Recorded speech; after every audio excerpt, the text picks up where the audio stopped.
77वा प्रजासत्ताक दिन खरं तर साजरा होतो आणि याच अनुषंगाने प्रजासत्ताक दिन साजरा होत असताना छत्रपती शिवाजी महाराज सह्याद्री देवराईच्या माध्यमातून अभिनेते सयाजी शिंदे खरं तर आज वृक्षारोपण करण्यासाठी जुन्नर तालुक्यामध्ये आले आहेत। आपल्यासोबत अभिनेते सयाजी शिंदे खरं तर आज तुम्ही या ठिकाणी वृक्षारोपण करता, काय सांगा? आणि छत्रपती शिवाजी महाराज सह्याद्री देवराईचं आज महाराष्ट्रातली ही पहिली देवराई छत्रपती शिवाजी महाराजांच्या नावानं जुन्नर तालुक्यातल्या आलमे गावात सुरू झाले। छत्रपती शिवाजी महाराजांचे विचार, संत तुकारामांचे विचार, संत ज्ञानेश्वरांचे विचार जे होते झाडाबद्दल, तेच आपण दुर्लक्षित राहिले असं आपल्याला सगळं वाटतं। तर हे आलमे गाव आहे, सरपंच आहे, त्यांनी वर्षभर गेला, यांचा मी स्टडी केला। यांच्या झाडावरती या गावातल्या लोकांचं जे प्रेम आहे ते लक्षात घेता देवराई इथं सुरू करायचं ठरवलं आणि त्याचं आज उद्घाटन झालं।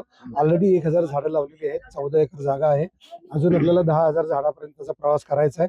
पण 10,000 झाडात नुसतंच एकाच प्रकारची झाडं न होता किमान 200 प्रकारची तरी झाडं इथं लागतील असं गेल्या वर्षभरात आम्ही पुढचा प्रयत्न करणार आहे। खरं तर वनराईला आग लागल्यानंतर तुम्ही कुठेतरी नाराजी व्यक्त केली होती, मात्र आता नाशिकमध्ये ज्या पद्धतीने पाहिली तपोवनमधली झाडं कापण्याचा घाट कुठेतरी सरकारने घातला, काय सांगाल?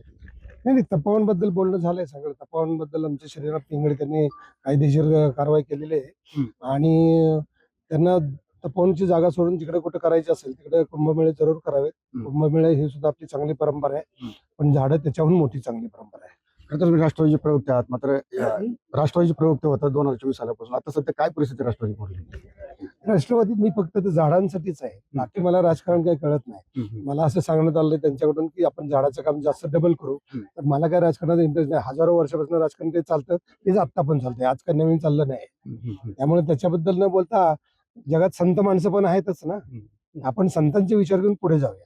कुठेतरी MIM सुद्धा म्हणजे भारतामध्ये हिरवा झेंडा फडकवण्याचा कुठेतरी इशारा दिला आहे, इंतेजलीला असेल किंवा मुंबई परिसरामध्ये असेल, काय सांगा? कुठलाही रंग कोणाच्या बापाचा नाही, सगळे रंग निसर्गाच्या बापाचे आहेत।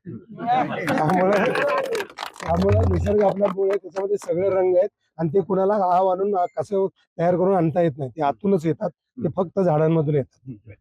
नक्कीच सगळे रंग हे मात्र आपण काय असं बघूया की आपल्याला पाहायला मिळतात। यावर अभिषेक जुन्नर पुणे।